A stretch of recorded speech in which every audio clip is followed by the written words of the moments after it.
My name is James Mitchell. I'm the curator of the West Virginia State Museum, and I'm a museum curator of some 68 years experience. Hi, my name is Debbie Jones. I am currently the site manager at West Virginia Independence Hall, located in Wheeling. I've been there as the manager for approximately almost 2 years, previously with Grave Creek Mound and Archaeological Complex in Moundsville for about 8 months, and previously before that I lived here in Charleston. I'm from Charleston. I was with the legislature for about 15 years. Mark Lanham. I'm the curator of special collections for Davis and Elkins College, which is mainly housed in the Stirrup Gallery. The Stirrup Gallery is a very eclectic collection of artifacts dating back 2 million years ago through the Civil War. My name is Eliza Newland, and I live in Morgantown, and I work at the Royce J. and Caroline B. Watts Museum, which is an industrial history museum on the Evansville campus of WVU. I'm Charlotte Riestenberg. I'm from Clarksburg. I'm AmeriCorps at the Historical Society, which is convenient because it's also in Clarksburg. I go to school at Fairmont State. I'm studying history.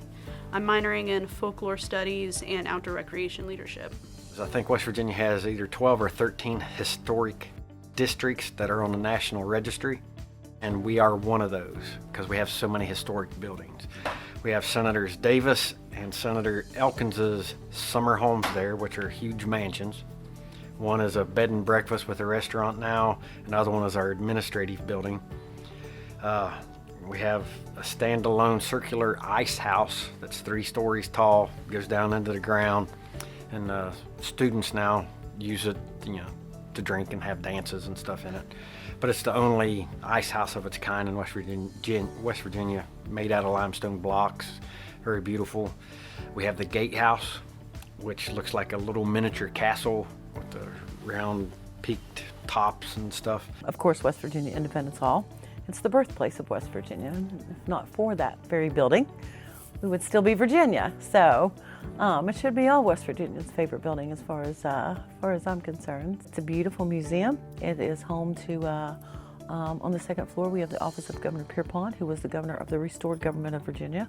We also have the office of Thomas Hornbrook, who was the inspector of customs, responsible for the river.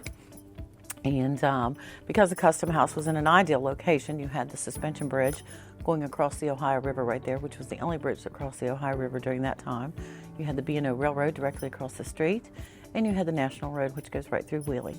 So it was in our courtroom where the Second Wheeling Convention and the West Virginia Constitutional Convention was formed, and West Virginia became a state in our courtroom. My favorite historic place in West Virginia is probably the old Hemlock Foundation, which is located in Brewston Mills, West Virginia, which is in Preston County, which is on the border of Pennsylvania and Maryland.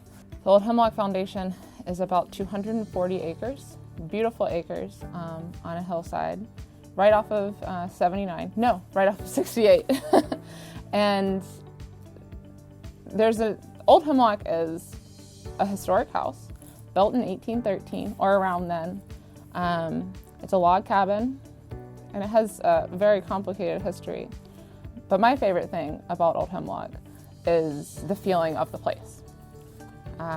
Driving up the driveway and sort of separating from the modern world and entering into this historic forest and historic, more than just a historic property, it just has this feeling of authenticity and genuineness. I don't think that's necessarily a word. And to me, it feels like home. That would be Hallie Hearst Mansion, which was Senator Elkins's summer home. When I was a little boy, Hallie Hearst Mansion and Graceland Mansion were condemned, so all of us little kids would break into them looking for ghosts. But, luckily they got, the funding and on the National Registry, so they got grants and stuff, so that now the buildings are used. But the mansion, both mansions, it's just a joy to walk through because it's all made from all West Virginia wood. Like Hallie Hearst Mansion, the very top floor is the grand ballroom, and it's domed and it's made with West Virginia inlaid wood across the whole ceiling, and you've got the musicians of clothes still there. And we can't have dances in there because there's only one exit. The fire marshal won't let it happen. But it's a beautiful room. The balusters going up the stairways, the story goes, there's 6 different baluster styles because Senator Elkins' wife would not make up her mind, so he told the contractor to put them all in. And it looks nice, you know. My favorite historic place in West Virginia. I really like Cooper's Rock, you know, New Deal FDR, my fave prez. He started the CCC, Civilian Conservation Corps, and they were at Cooper's Rock, and they built the big furnace there and the pavilions that are there. When you get there, there's lots of hiking trails, which I like to hike, but there's also this really beautiful overlook that they've created like this wooden fence around, so it looks really nice. There's a lot of weddings there or whatever, but it's my favorite place to go in the fall because you can see just like all of the trees and the different colors and everything. Outside's where I need to be, so that way it makes me feel pretty at home. Also, the CCC, I want to be a park ranger, so they did like all this cool stuff with the national parks, so respect. It's just comfortable. Like some places you can go and explore one time and you're good. And then, I don't know, when I go to Cooper's Rock, it's like I can go on the same trail different times and still like have a good time and enjoy myself and maybe even find something new that I didn't necessarily notice before. The Vandalia gathering on Memorial Day weekend, but not Memorial Day. I've played in the dulcimer contest. I'm automatically disqualified because I'm a staff member, but I play in it to keep my hand in.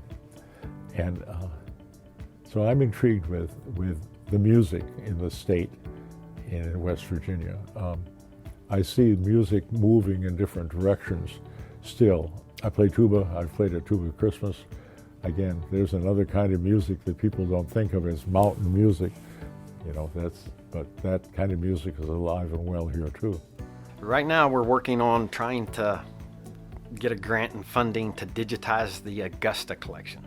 The Augusta collection is an audiovisual collection from about the 1920s through current of Appalachian music and Appalachian heritage. Like there's one collection that is called Witchery in the Appalachians.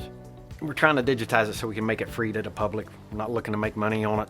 It's part of the Augusta Festival we have every summer up there, where you got Blues Week, Old Time Week, Swing Week, stuff like that, where people learn that the camp is just full of music all summer long, with people practicing and playing. And there's dances and concerts all the time. It's a really good time. They teach the old folk arts, weaving, stained glass, blacksmithing, wood carving, you know, any old art, they teach it there. I did a year of AmeriCorps there, and that was a fantastic year. It was my first year of, I guess you could say, full-time work after grad school, and it was a really great experience. And I've maintained the relationship with the administrators since then and consider them sort of my West Virginia parents. It feels comfortable, and yeah, it's home to me.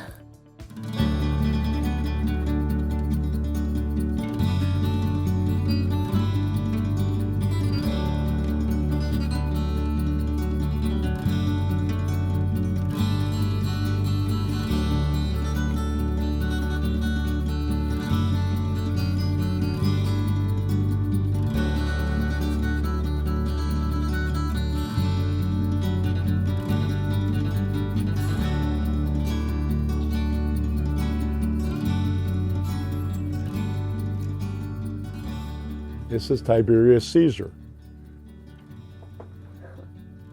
And on this, the other side, it says SPQR and an anagram like for Senatus Populesque Romani, the Senate and the people of Rome, which is Rome's proper name.